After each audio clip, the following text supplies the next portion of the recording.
আসসালামু আলাইকুম রহমতুল্লাহ। প্রকল্প থেকে রাজস্ব খাতে স্থানান্তর ফোরামের পক্ষ থেকে আজকের এই বিকেলে আমি শাহ আলম,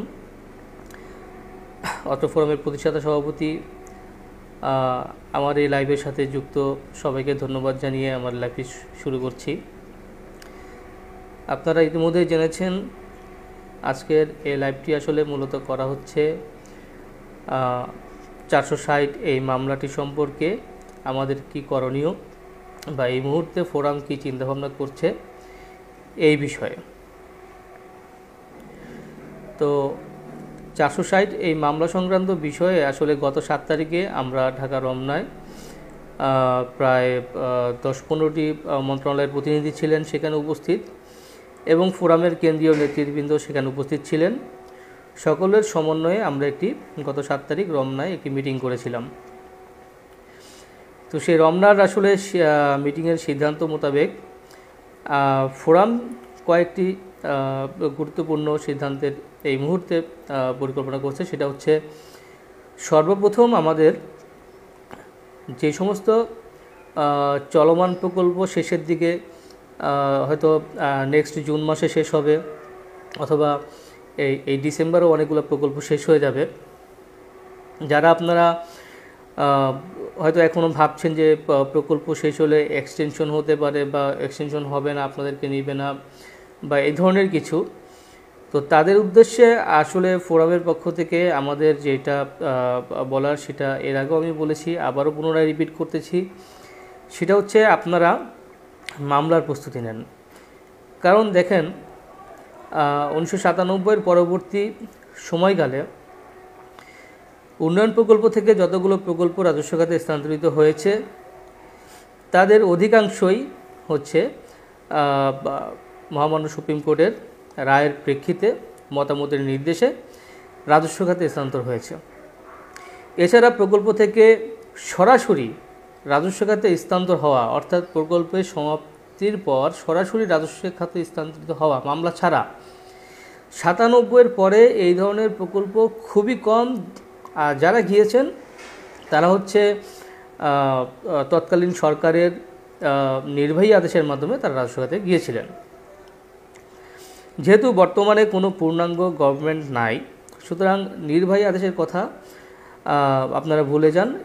এই অন্তর্বর্তীকালীন সরকারের পক্ষ থেকে কোনো নির্বাহী আদেশ আনা বা প্রসেসিং করা এটা সম্ভব না, এবং আমরা সেদিকে যাবও না, যেতে চাচ্ছিও না। কারণ শুধু অন্তর্বর্তীকালীন সরকারও না, আপনি যখন একটা পূর্ণাঙ্গ সরকার আসবে আর কি, সে যেই আসুক না কেন, এই মুহূর্তে আসলে প্রায় লক্ষ লক্ষ কর্মচারীর ভাগ্য নির্ধারণের জন্য তারা, আমার মনে হয়, মানে আমার ব্যক্তিগত অভিমত হচ্ছে, মনে হয় না তারা কোনো নির্বাহী আদেশ দিবে বা তারা কোনো সিদ্ধান্ত নেবে। সেক্ষেত্রে আমাদেরকে আদালতের দ্বারস্থ হতে হবে। এইবার আদালতের যে দ্বারস্থ আমরা হব, এটা তো দীর্ঘ, আপনারা যে দেখেছেন যে দীর্ঘ প্রায় 4 থেকে 5 বছর যাবৎ এটা বন্ধ আছে। অনেকেই 2019 সালের পর থেকে অনেকে মামলা করতে পারেননি। আপনারা হয়তো অনেকে অ্যাডভোকেটের সাথে যোগাযোগ করেছেন, তারা আপনাদের মামলা নেয়নি। তারা আপনাদেরকে বলেছে যে না, এখন মামলা করা যাবে না বা এই মুহূর্তে মামলা করার মতো উপযুক্ত সময় নয়।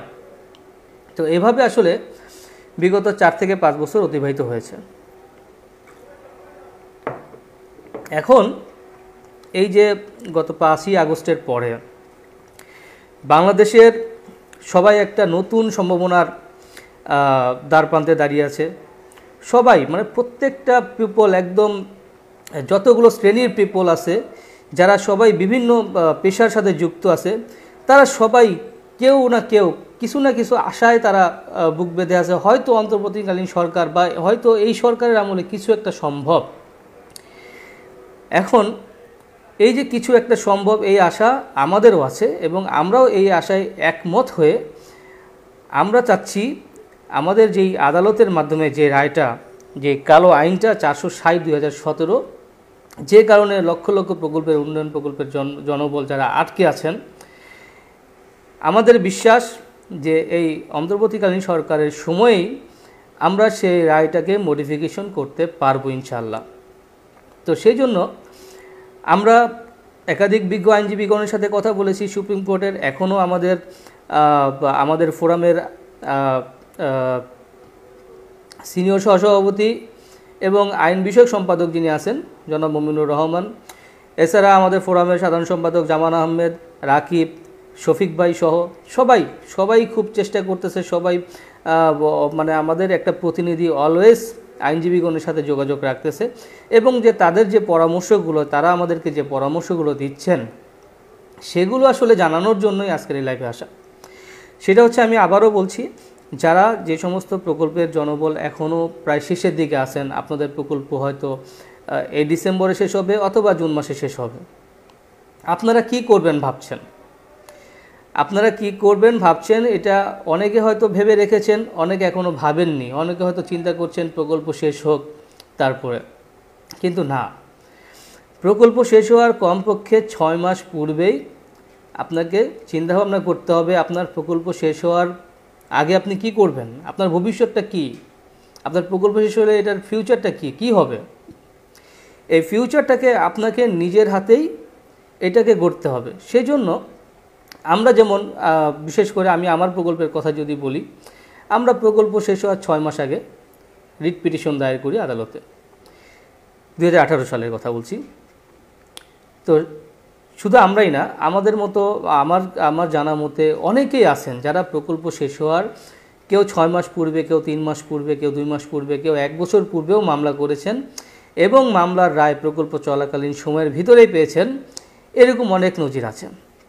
তো সেই জন্য আপনাদেরকে আমরা পরামর্শ দিচ্ছি, যে সমস্ত উন্নয়ন প্রকল্প প্রায় শেষের দিকে বা জুন মাসে শেষ হবে, তারা এখনই মামলার প্রস্তুতি নেন। মামলা ছাড়া কোনো বিকল্প নেই। রাজস্ব খাতে স্থানান্তরের জন্য মামলা ছাড়া কোনো বিকল্প নেই। মামলা আপনাদের করতেই হবে, মামলা ছাড়া কেউ রাজস্ব খাতে যেতে পারবেন না।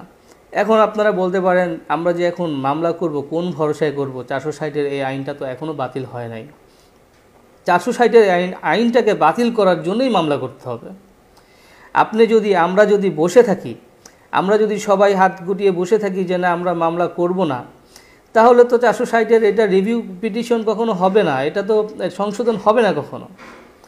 তো সেই জন্য এই 460-এর এই ধারার এই আইনটিকে, এটাকে মানে এই রায়টিকে সংশোধন করার জন্য আসলে আমাদের যে বিজ্ঞ আইনজীবীগণ যারা আছেন তারা যে পরামর্শ দিয়েছেন সেটা হচ্ছে নতুন মামলার মাধ্যমে, মানে রিট পিটিশন থেকে শুরু করে এটাকে ধাপে ধাপে নিয়ে এসে এটা রায়টাকে মডিফিকেশন করা।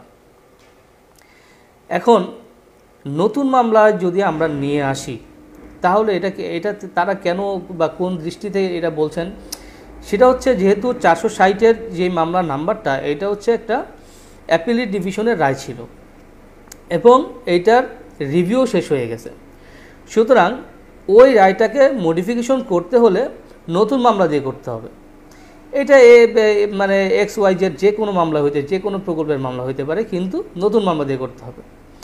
সেজন্য আমাদের বিজ্ঞ আইনজীবীগণের পরামর্শ অনুযায়ী সেটা হচ্ছে যে এই 460-এর এই রায়টাকে সংশোধন করতে হলে নতুন মামলার প্রস্তুতি নিতে হবে। সেজন্য যারা এখনও মামলা করেন নাই, প্রকল্প আর 5-6 মাস আছে, তাদেরকে অনুরোধ করব আপনারা প্রস্তুতি নেন। আপনারা যে কোনো হেল্প আপনারা চাইলে আমাদের ফোরামের কেন্দ্রীয় কমিটির সাথে যোগাযোগ করতে পারেন। যেহেতু এখানে আমাদের সিনিয়র সহসভাপতি মমিন ভাই আছে, উনি মানে একজন অ্যাডভোকেট পেশায়, মানে সে প্র্যাকটিস করতেছে যত সম্ভব, এবং তিনি অলওয়েজ এখানে আমাদের সুপ্রিম কোর্টের ভিতরেই থাকেন। তো আপনারা তার সাথে পরামর্শ করতে পারেন। রাকিব আছে, শফিক ভাই আছে, তাদের সাথে পরামর্শ করতে পারেন। অথবা আমরা একটি পোস্ট দিব, আমরা একটি তালিকা সংগ্রহ করব খুব শীঘ্রই। সেই তালিকাটি হবে যে কারা কারা নতুন মামলা করতে ইচ্ছুক।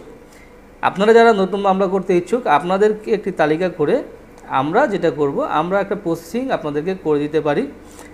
আমরা একটি রাস্তা বা একটা পথ আপনাদেরকে দেখিয়ে দিতে পারি। আচ্ছা, যাই হোক, এটা গেল নতুন মামলার বিষয়। এবার আসি, অনেকে বলবেন যে ভাই নতুন মামলা ওইটা গেল, আমার মামলা তো আছে আপিলের ডিভিশনে, আমি হাইকোর্টের রায় পজিটিভ ছিল, এখন আপিলের ডিভিশনে আসি, আমি এখনও মামলা উঠাইনি, আমি কি মামলা উঠাতে পারবো কিনা বা এখন উঠাবো কিনা। আপনাদের ক্ষেত্রে যেটা আমি বলছি, এখন শুধু আপনাদের ক্ষেত্রে না, শুধু আপিলের ডিভিশনে না, যারা রিভিউ পিটিশনে আছেন, অ্যাপিলে আছেন, সবাইকেই উদ্দেশ্য করে একটা কথা, আসলে মামলা উঠানোর মতো সময় আপনাদের সবারই হয়ে গেছে।